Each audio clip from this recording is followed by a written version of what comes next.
Ô Simone, Tá, joia. o pessoal que frequenta o canal, obviamente já me conhece, né? Mas não conhece você ainda. Então você quer falar um pouquinho de você, falar da sua experiência, falar da sua formação acadêmica, como que você chegou aqui? Tá. Não, tranquilo. Bom, a minha formação acadêmica é tradutor e intérprete de inglês, né? Não tá, a parte de bacharelado não tem a ver diretamente com a logística, mas no fim do dia foi o inglês que me trouxe para a logística sob o ponto de vista da movimentação internacional de carga, né? Foi aí que eu Uhum. comecei. Eu tenho 30 anos de experiência, sempre no setor automotivo, né? Tive 2 contratos de trabalho com a GM.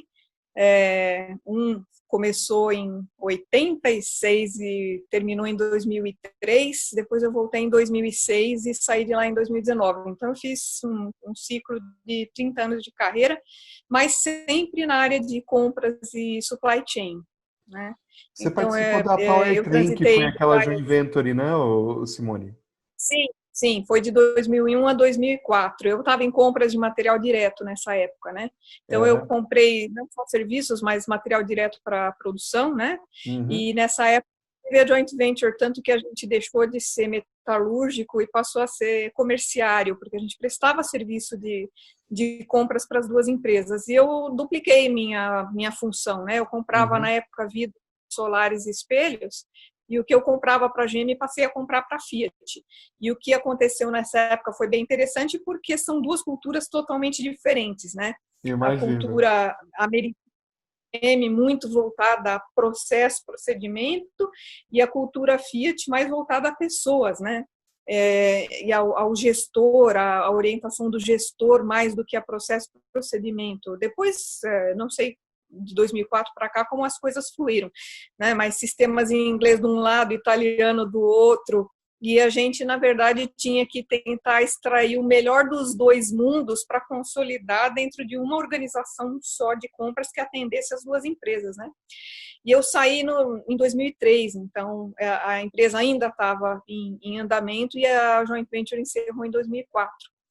Quando eu voltei em 2006, eu voltei ainda em compras, mas em logística, né? Então eu estava cuidando da parte de outbound, que é a distribuição de veículo acabado para a rede de concessionários, né? E também movimentação marítima de veículo acabado, importação e exportação. E daí fui para embalde internacional, né? Fui supervisora de operações de logística, área de planejamento, fui supervisora de compras de logística e passei a gerente de fluxo internacional de logística, né? Mas o Tá. foco Deixa eu era, só fazer um adendo aqui para quem está no canal claro, e não é da área, né? Só para entender o linguajar, né? Então, o outbound é é, a logística de saída de materiais, normalmente produto acabado da empresa, né? E o outbound é a logística para trazer materiais, trazer insumos, é, trazer matérias-primas, componentes para a isso, empresa poder trabalhar. Legal. isso, De, exatamente. de vez em quando eu só vou fazer É, uns parênteses para explicar para o pessoal o fica à conceito, vontade. tá? A gente tem os vícios, né, de linguajar da empresa onde a gente estava, jargão logístico e tudo mais, você pode interferir quando precisar. Então, e na minha última função eu estava gerenciando compras e planejamento, né, dos fluxos internacionais, tanto importação quanto exportação, de peça produtiva, material indireto, máquina e equipamento, porque isso também de tempos em tempos, né, a gente renova a linha de produção, robôs e tudo mais. Então, essa é minha história em logística, né, sempre no automotivo, tá certo? Legal, bacana, Simone. Assim, é bastante legal a sua experiência, principalmente no comércio exterior, né? O Brasil ainda é um país que engatinha no É, comércio exterior. Eu não sei como é que estão as estatísticas atualizadas, mas as estatísticas que eu me lembro de 2015, 2016, é que o Brasil era 1% ou 1,5% do comércio exterior global, né? é, Então, a gente participa muito pouco do comércio exterior, a gente exporta pouco e importa pouco também, né? É, é. Você acha que E por que essa cultura, ô Simone? Você acha que é dificuldade da barreira da língua, por exemplo? O Brasil é um país que não fala inglês e a gente tem uma certa dificuldade, né, em conseguir pessoas que falem inglês. Você acha que a barreira é da língua, a barreira é dos impostos, da burocracia? O que você acha que é a maior barreira, Simone? acho que nem tanto da língua, porque hoje eu acredito que muitas empresas de grande e médio porte tenham pessoas que tenham fluência no idioma, né? Eu acho que a barreira é principalmente o tempo, né? Nem todo mundo tem o tempo de um fluxo logístico de 7 semanas de mercadoria vindo da Ásia, né? Para absorver inventário para tudo isso. Basicamente, eu acredito que seja isso. Agora, as empresas vão buscar material importado quando elas precisam de tecnologia que não exista aqui, né? Agora, tendo no mercado nacional, o custo logístico em si acaba sendo menor. Você só vai conseguir um custo logístico posto planta, que é o que a gente chama, né, o custo nacionalizado e internado na sua planta de uma mercadoria estrangeira, se ela for extremamente barata lá fora, né, muito barata, porque você tem que colocar o custo do fluxo internacional, o imposto de importação, tem muito custo que agrega. Então, eu acho que ainda tem muita solução no mercado nacional, né, E o basicamente. que você comentou, né? A mercadoria importada, a gente precisa ter um estoque de segurança maior, né? Então, ter um custo de inventário maior com mercadoria importada, que muitas vezes quem está fazendo ali a análise para compra deixa de considerar esse fator, né?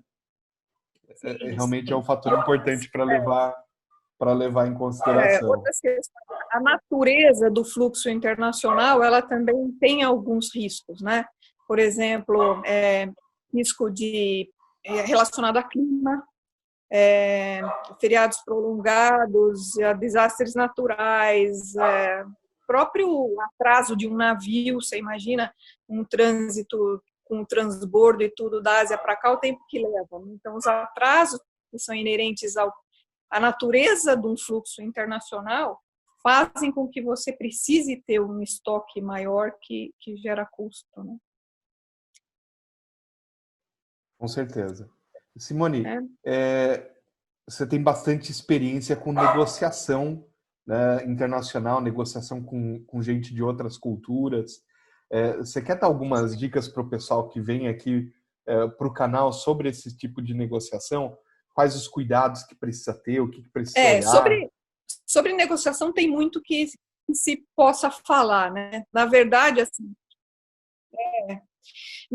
assim, falando de uma maneira bem genérica, que possa abranger material ou serviços, seja de logística ou qualquer outro tipo de serviço, algumas coisas que eu recomendo. Primeiro é você entender qual que é o nível de relacionamento com a empresa com quem você está negociando, né, entre as duas empresas. Você tem um relacionamento estratégico que você quer manter a longo prazo? Qual que é o nível de dependência ou de interdependência que as duas empresas têm e para onde você quer levar esse relacionamento? Você quer um contrato de 3, 5 anos? Você quer contar com essa empresa em negócios futuros, né? Ou é um negócio pontual que você está fazendo agora, uma compra spot, que você não vai ter mais relacionamento futuro com essa determinada empresa, né? Então, tenta entender qual é o grau de relacionamento, porque em um determinado momento você tem que pensar também em concessões que você tem que fazer, não só em você ganhar todas as batalhas, né, de uma negociação, mas onde você está disposto a conceder para que essa empresa também sinta que ganhou alguma coisa nessa negociação. Então, uma coisa que é importante é você estabelecer o nível de relacionamento entre as empresas. E a segunda coisa que é importante é você saber o impacto financeiro que essa negociação tem no seu resultado. Porque às vezes você está negociando um contrato que é 5% do seu valor anual de compra, né? Não é tão relevante assim para você investir tanto tempo e esforço se naquela negociação você já está com uma perspectiva de chegar no seu orçamento dentro do seu resultado, né? Então, você não precisa investir tanto tempo e esforço. Então, avalia sobre a ótica de, vamos supor assim, como se estivesse desenhando um gráfico aqui de 4 quadrantes. Pensa no eixo Y, o impacto de dinheiro financeiro dessa negociação. E no eixo X, o que seria o nível, a importância do relacionamento entre as empresas, né? Então, aqui, baixo, alto, baixo, alto. Vamos supor, um relacionamento baixo, que você não vai perdurar, é uma negociação pontual, com um impacto baixo. Pensa assim que você está de férias viajando, você quer comprar um souvenir para levar para casa. É importante que você tenha esse objeto, você quer, mas você não vai ter um relacionamento com essa pessoa que está te vendendo, vai ser uma coisa extremamente pontual. Ele quer vender o peixe dele, você tem interesse em comprar, ele te oferece 100, você quer pagar 50, se chegar em 75 tá bom para os dois, segue a vida, né? É alguma coisa mais ou menos assim, você não tem muita preocupação em olhar para esse cara amanhã, né? Você vai ter também uma situação em que você tem um altíssimo impacto financeiro, mas também não tem um relacionamento de longo prazo preservado. Pensa assim que você vai comprar um carro, né? Não deixa de ser uma negociação, óbvio, né? Não é pela sua empresa, é uma coisa sua, mas tentando colocar só um paralelo aqui. O carro tem um valor altíssimo, você vai querer extrair tudo dessa negociação, você vai querer esfolar o cara da concessionária e no fim do dia você ainda vai querer que ele coloque tapete, protetor de cárter, um monte de coisa de graça no seu carro. Então você vai chegar com tudo na negociação. E se o cara está gostando do que você você não está muito interessado, você quer extrair o resultado, né? Esse também é um contexto de negociação, não deixa de ser. Agora, quando o relacionamento pesa muito e o impacto financeiro dessa negociação não é tão alto, você tem que se preocupar com o relacionamento estratégico que você vai ter com essa empresa. Então, você já começa a pensar em quais coisas você pode ceder. Por exemplo, você chega na negociação, você faz uma lista de coisas que você quer, né? Eu quero preço, eu quero prazo de pagamento, você começa a embutir coisas, né? Você tem despesas acessórias, às vezes não é só o frete, é um serviço, uma coisa ou outra, né? Então, você precisa avaliar qual é o ponto onde você vai ceder para sentir que a empresa ganhou alguma das coisas que estavam em jogo naquela negociação, e saíram os dois felizes aí dessa negociação, né? Agora, você tem aquela em que o impacto é alto e o interesse do relacionamento também é alto, e aí você pode agregar valor, né, e buscar outras oportunidades que não estão só ali naquela mesa. Você está negociando o frete de 4 rotas ali, mas de repente você coloca seu preço objetivo, você fala, eu quero chegar em tanto. Mas aí a empresa pode falar, tá bom, eu posso até chegar, mas que mais você pode fazer?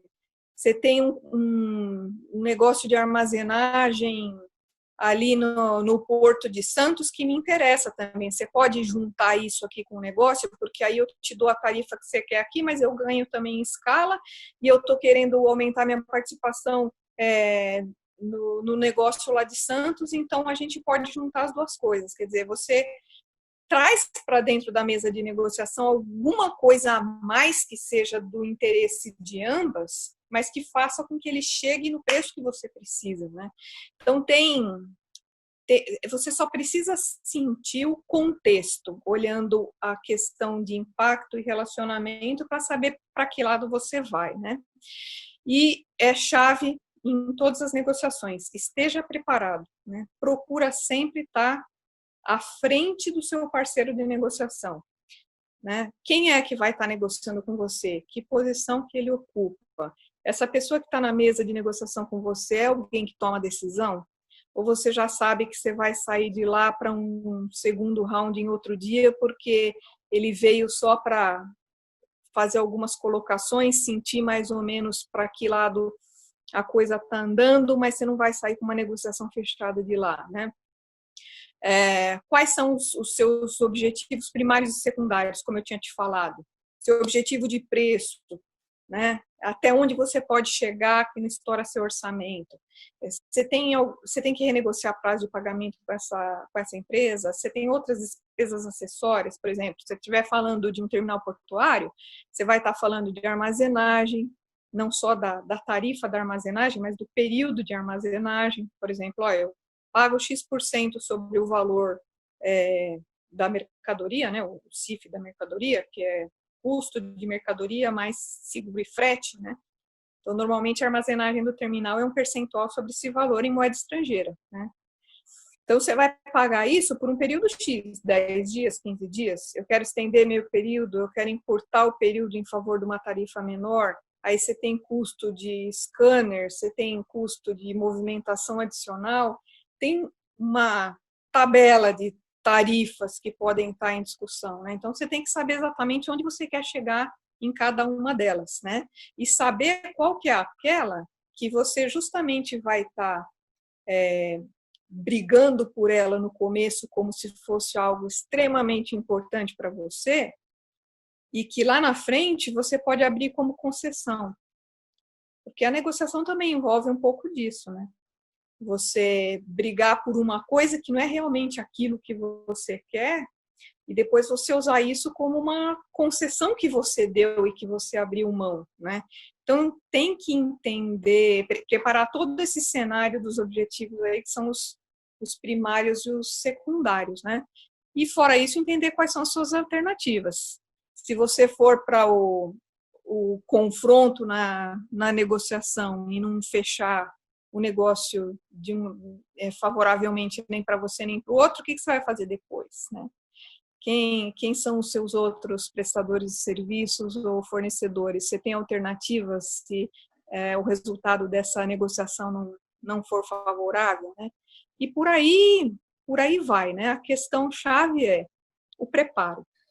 Então, tem que investir muito tempo de qualidade na construção do seu preço objetivo.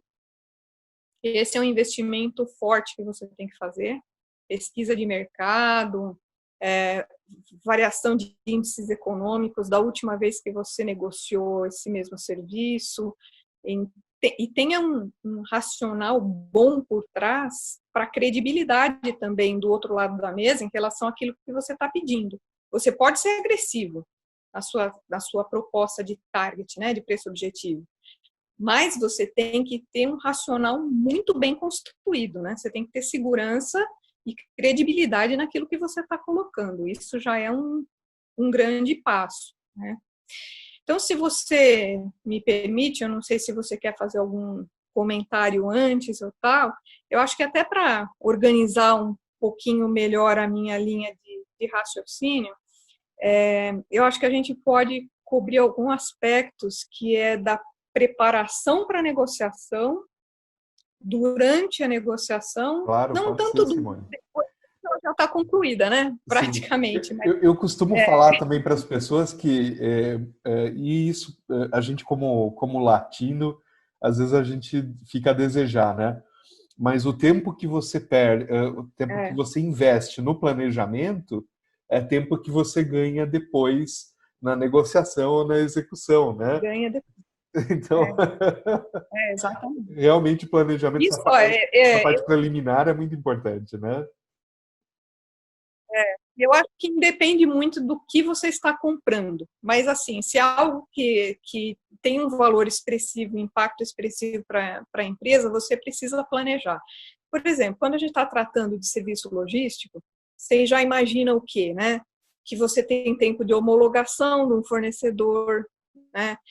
Até homologação de motorista para entrar dentro da sua fábrica, provar, né, que ele faça a ficha de cadastro dele para patrimonial para ele poder entrar nas suas instalações, tem o tempo de uma implementação, às vezes dele adquirir algum equipamento, dele preparar um armazém, quer dizer, tudo isso tem que entrar na conta do comprador quando ele desenvolve o cronograma dessa negociação, né? Eu costumava fazer, era uma prática particular minha, mas eu costumava montar o que eu chamava de plano de negócios do comprador, né, a longo prazo. Então, eu olhava todos os contratos contínuos, não importa se ele tem 1 ano de duração, 2, 3, se é uma atividade que a empresa continuamente precisa dela e você sabe que você vai ter que contratar de novo, né, como rotas entre fornecedor e fábrica, coisas assim, você sabe que você vai precisar desse serviço sempre, né? Então, o que eu fazia? Qual é o vencimento desse contrato? Desse e de todos os outros, e montava a minha planilha de negócios. E sempre ia olhando o tempo de trás para frente. Então, meu contrato venceu no mês X do ano tal, eu preciso voltar no tempo com homologações, implementação, o tempo das cotações e todos os rounds de negociação do sourcing e o pré-bid, né? Que é o preparo que você tem antes de você lançar as cotações no mercado. Então, você vai ter sempre um requisitante interno que vai te mandar, sei lá, uma requisição de compra para aquele serviço ou para aquele item, né? Então, você precisa receber um material interno que vai te dar o start no processo de compras, né? Uma requisição, um memorial descritivo para uma licitação, com o detalhe de como essa operação tem que funcionar. Você precisa fazer a validação disso com as áreas funcionais da empresa, que é coisa que nem todo mundo faz. Mas, por exemplo, a operação desenha um memorial descritivo de como, operação que eu digo, uma área de supply chain, a área de operações da sua empresa, se você é um comprador de logística, né? Então, ele vai desenhar, olha, eu quero que você contrate um serviço que funcione assim. Então, vem um memorial descritivo. Só que pode ter interferências dentro de questões que envolvam assessoria trabalhista, jurídico, tributário, financeiro, contas a pagar.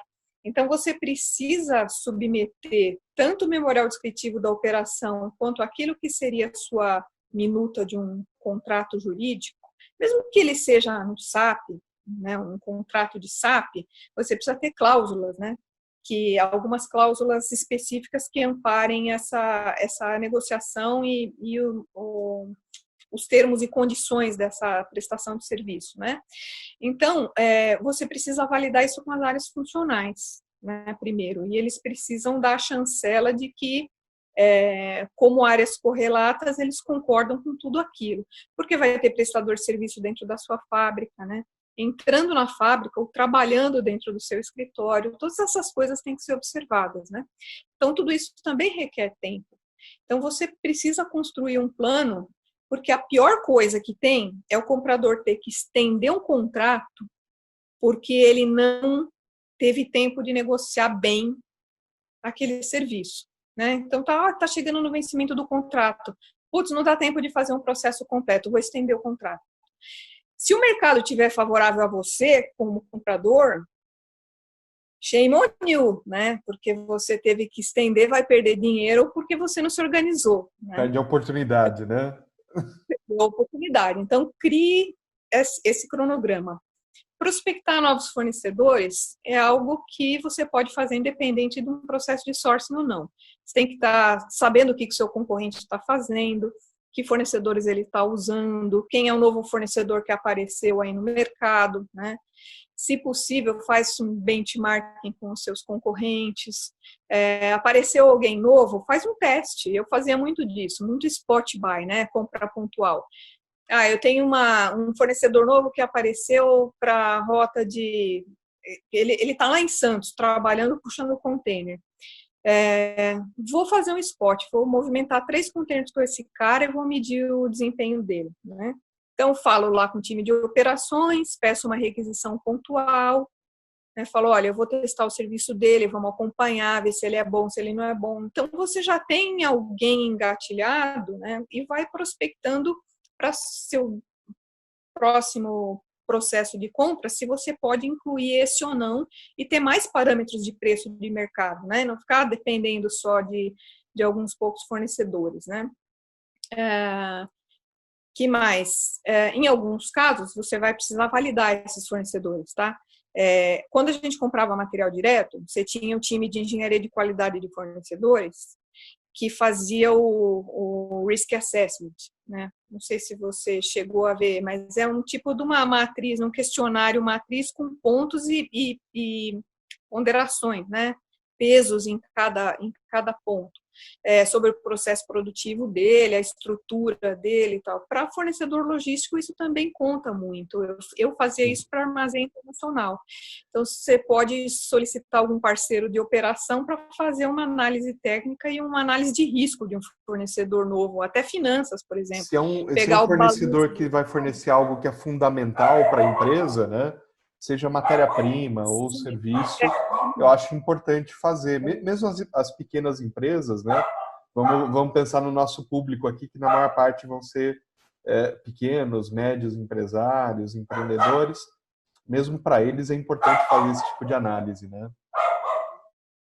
Exatamente.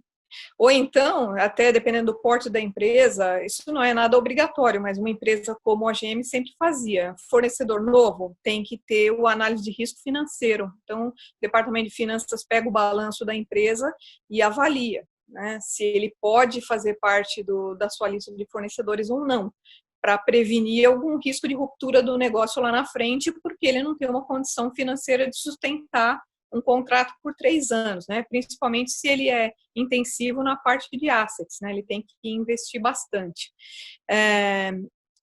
Que mais? Você calcular a estimativa de custo para ver se ela está dentro do seu orçamento. As empresas normalmente trabalham com orçamento avançado, nem que seja de 1 ano para frente ou mais a longo prazo, mas você precisa ver se as bases de mercado estão compatíveis com o que você tem para gastar, né?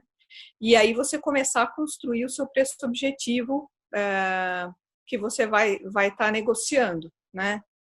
É lógico que no meio da negociação, os inputs de preços dos primeiros rounds de negociação também vão ajudar você a formatar esse seu preço, né?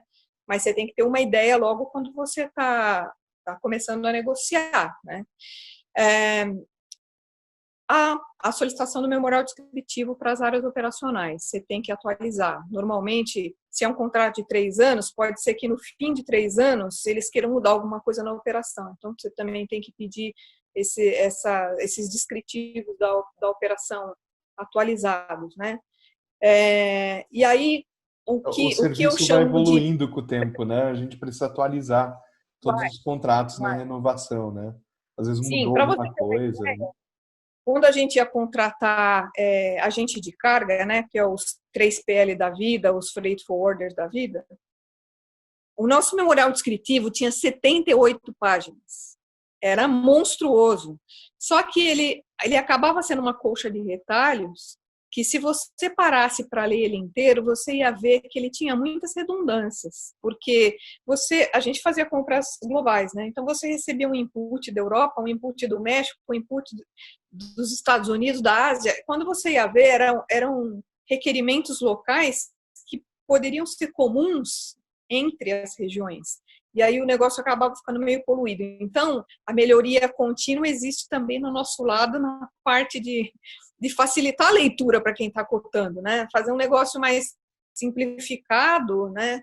Mas que não tenha tantas redundâncias. Isso, com o tempo, vai mudando muito, né? Então, essa é a fase preparatória que você tem que fazer com muita antecedência mesmo, para você não sofrer, né? E tem o que a gente costuma chamar de pré-bid, que é a fase quando você vai lançar a solicitação de cotação no mercado, né? Então, você precisa estabelecer as regras. Tem muita gente que faz cotação por leilão, tem muita gente que faz cotação com os envelopes lacrados, depende muito da modalidade. Tem empresas que têm sistema para fazer cotação, tem outros que recebem e depois planilham em Excel para avaliar resultado. Então, tem vários tipos, mas você precisa estabelecer uma regra.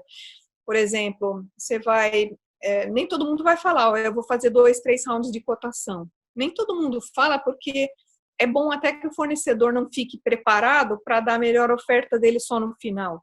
Mas muitas vezes você pode desafiar o cara e falar, olha, eu vou negociar, eu vou fechar negócio com o que me der o melhor preço logo de cara.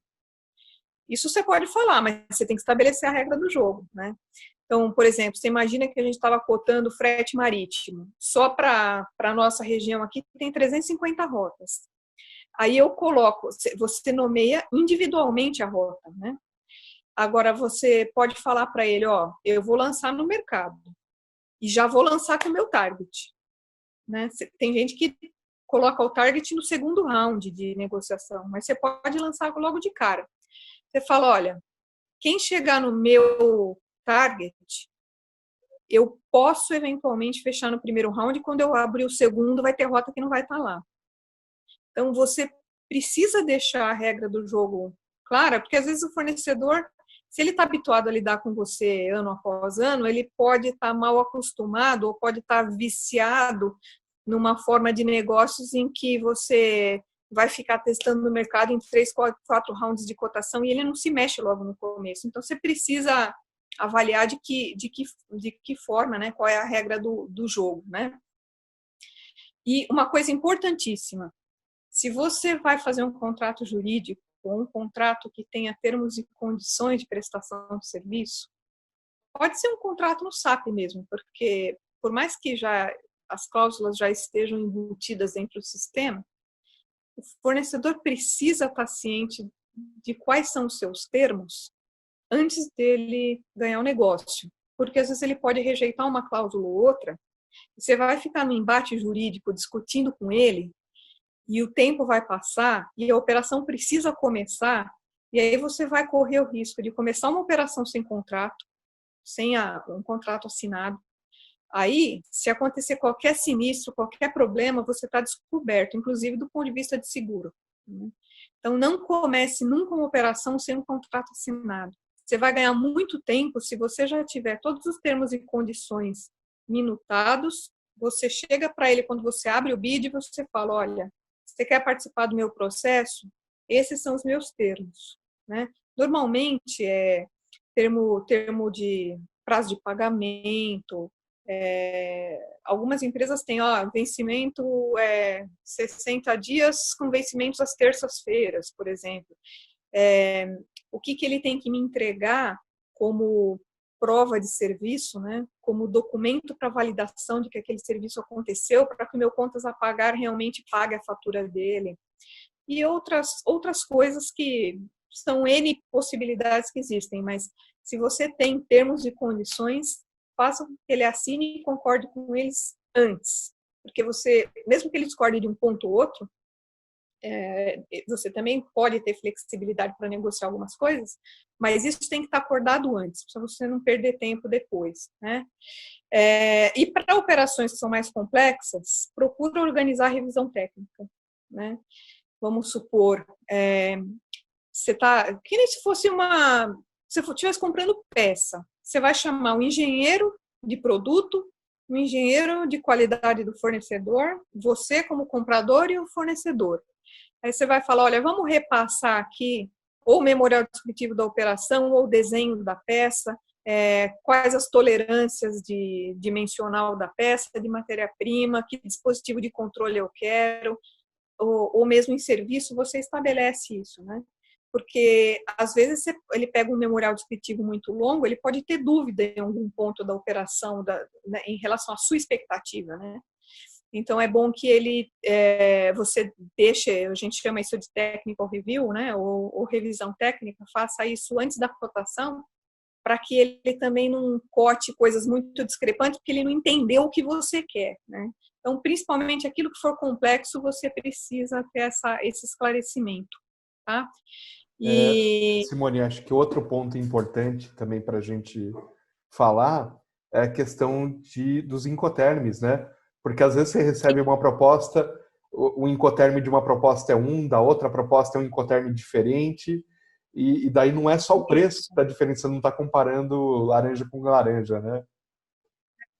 Exatamente, isso é importantíssimo, né? Porque, por exemplo, se você estiver comprando material e você pode ter fornecedor brasileiro ou fornecedor chinês, americano, alemão, desde que você faça uma comparação, né? Que a gente chama de laranja com laranja, que é o item posto planta, né? Quanto esse item custa saindo da fábrica do fornecedor até estar dentro da minha planta, quer dizer, o custo total da mercadoria na sua planta. Você está comparando de uma maneira justa todos eles, né? Você vai fazer conversão de moeda, né? e tudo mais. Mas no caso de um importado, você tem que entender qual que é o Incoterm, porque ele pode ser responsável por parte da logística de exportação, ou você assume tudo, né? Então, o que for negociado não é caro. Você tem que saber quais são os Incoterms aplicáveis aí para poder fazer um cálculo total correto, né? Agora, uma orientação que eu dou durante a negociação: nunca entre na negociação devendo para o fornecedor recorrente, tá? Porque assim, pode ser empresa grande, o seu contas a pagar não está em dia, né? E às vezes pode não estar em dia a longo prazo, pode ter montantes absurdos ali, ou por um problema de interface no sistema, porque algumas empresas recebem fatura por EDI, né? Para fazer as validações, outras são processo manual, mas pode ter alguma coisa que travou o processo de pagamento daquele fornecedor e às vezes o comprador nem sabe. Então vai atrás para saber disso, porque se você já entra numa negociação em que você está devendo, você já perdeu uns pontinhos ali, né? A mesma coisa entra na negociação sabendo como ele está performando, qual que é o desempenho dele na operação. De novo, se é uma operação recorrente, você mede o desempenho dele. Isso também conta a seu favor, né? Porque ele não chega com um tom muito alto na negociação se ele sabe que ele também está devendo em termos de desempenho. Então, esse entendimento desse panorama do que você deve, do que ele te deve, também precisa entrar nessa equação aí da negociação, né? Outra coisa que é muito importante: cuidado com tarifa acessória. Eu falei da questão dos terminais, né? Nem sempre você vai comparar custo entre as empresas que estão contando com todas as acessórias, porque essas despesas podem ser pontuais, né? Então, você normalmente vai compor um custo total pensando naquilo que ocorre em 100% das operações, né? A armazenagem, a movimentação do in e do out, e você acaba compondo um custo total com aquilo que é com todos os custos que implicam em 100% da sua operação. Mas pensa que vão existir outros custos acessórios que talvez você não saiba quantas vezes ele ocorre na operação e ele pode estar tirando seu dinheiro, né? Então, uma movimentação, miúda, sei lá, deu... né, Oi? tem A que ler a letra letra miúda. miúda. Cuidado com a letra miúda. Cuidado com a letra miúda, cuidado com taxa mínima. Por exemplo, olha, a armazenagem vai ser, sei lá, estou chutando aqui, 20% do valor CIF da sua mercadoria, só que a tarifa mínima é R$900. Então, você precisa saber se o valor da sua mercadoria, o valor médio da sua mercadoria, e aí usa sempre média ponderada, né? Se ele vai incidir na mínima ou se vai ser sempre por percentual. Porque, às vezes, o cara conhece a sua operação mais que você, né? Então, ele vai falar, olha, eu vou baixar a sua tarifa percentual sobre o valor CIF da mercadoria, mas a mínima eu vou colocar 1.000, tá? Por quê? Porque ele sabe que você tem um percentual muito grande de carga que vai cair na tarifa mínima. Então, você também precisa entender como a sua operação roda, né? Então, cuidado com o que é tarifa mínima, cuidado com despesas acessórias, porque isso, no fim do dia, pode comer muito dinheiro do bolso, né? Como eu já comentei, se precisar valor médio, usa sempre o ponderado, pondera por volume, né? Não usa média simples, porque às vezes a gente pode tomar uma decisão errada. Tarifas muito baixas. Às vezes um fornecedor, pensa num fornecedor grande, muito grande, que ele trabalha com a Volkswagen, com a Fiat, mas não está ainda na GM. Estou aqui só citando algumas empresas, né? Ele quer entrar no seu negócio, ele quer que você seja cliente dele, e ele tem dinheiro. O que ele pode fazer? Ele pode cotar lá embaixo para comprar o negócio, né? Muitas vezes, porque é do interesse dele tá nesse contrato, ele sabe que o contrato vai durar 3 anos. Só que, como ele subestimou a tarifa, ou fez algum subsídio cruzado com algum outro negócio que ele tem, passa um ano e meio, ele não consegue sustentar essa tarifa.